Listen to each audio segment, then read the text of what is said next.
Hello friends, welcome to நாகுவின் சமையல். நம்ம இன்றைக்கி ரொம்ப வித்தியாசமான முறையில் ஒரு பாயசம் தான் செய்ய போகிறோம்.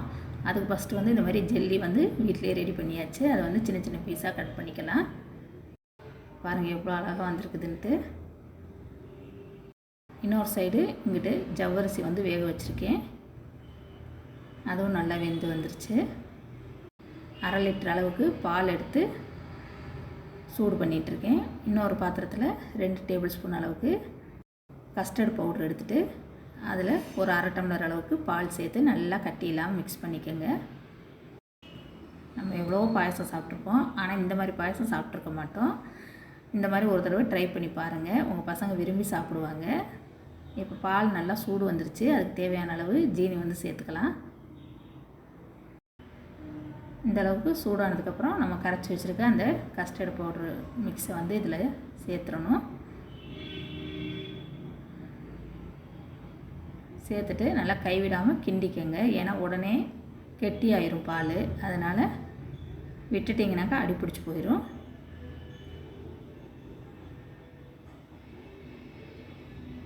இப்போ பாருங்கள், கொஞ்சம் கெட்டியாகிடுச்சு. நம்மளுக்கு பார்த்தாலே தெரியுது பாருங்கள். இந்த அளவுக்கு வந்தால் போதுமானது. ஆறிடுச்சுன்னா இன்னும் கொஞ்சம் கெட்டியாகும். இப்போ தேவையான அளவு நட்ஸ் வந்து கட் பண்ணி வச்சுருக்கேன். முந்திரியும் பாதாமும் கட் பண்ணி வச்சுருக்கேன். அதை கொஞ்சமாக இதில் சேர்த்துக்கலாம். நீங்கள் எந்த நட்ஸ் வேணாலும் விருப்பப்பட்டது இதில் சேர்த்துக்கலாம், நல்லாயிருக்கும். இப்போ நட்ஸ் எல்லாம் சேர்த்து நல்லா மிக்ஸ் பண்ணிவிட்டு அடுப்பு ஆஃப் பண்ணிவிட்டு சட்டியை கீழே எடுத்துகிட்டு வந்தாச்சு. இப்போ நம்ம வேக வச்சுருந்த ஜவ்வரிசியும் அதோடு சேர்த்துடலாம். முத்து அழகாக இருக்குது பாருங்கள்.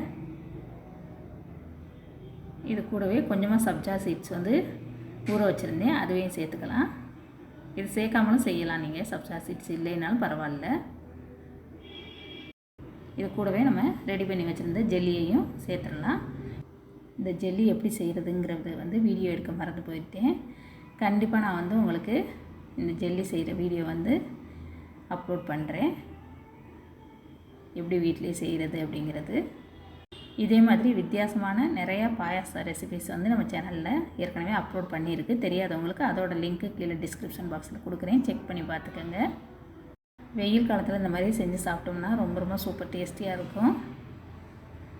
நம்ம இப்படியும் இதை வந்து குடிக்கலாம். அப்படி இல்லைன்னா ஃப்ரிட்ஜில் வச்சு நல்லா ஜில்லுன்னு வந்ததுக்கப்புறமும் குடித்தோம்னாக்க இன்னும் நல்லாயிருக்கும் டேஸ்ட்டு. இப்போ இதை வந்து நம்ம கிளாஸில் ஊற்றி சர்வ் பண்ணலாம். இது ரொம்ப டேஸ்டியாகவும் இருந்துச்சு, நல்லா கலராகவும் இருக்கிறதுனால பசங்க வந்து விருப்பப்பட்டு குடிப்பாங்க. நீங்கள் கண்டிப்பாக இந்த மாதிரி ஒரு தடவை ட்ரை பண்ணி பாருங்கள். இந்த வீடியோ வந்து எல்லாருக்கும் யூஸ்ஃபுல்லாக இருக்கும்னு நினைக்கிறேன். பிடிச்சிச்சின்னா லைக் பண்ணுங்கள். இதுவரை நம்ம சேனலை சப்ஸ்கிரைப் பண்ணாதவங்க சப்ஸ்கிரைப் பண்ணுங்கள். தேங்க்யூ.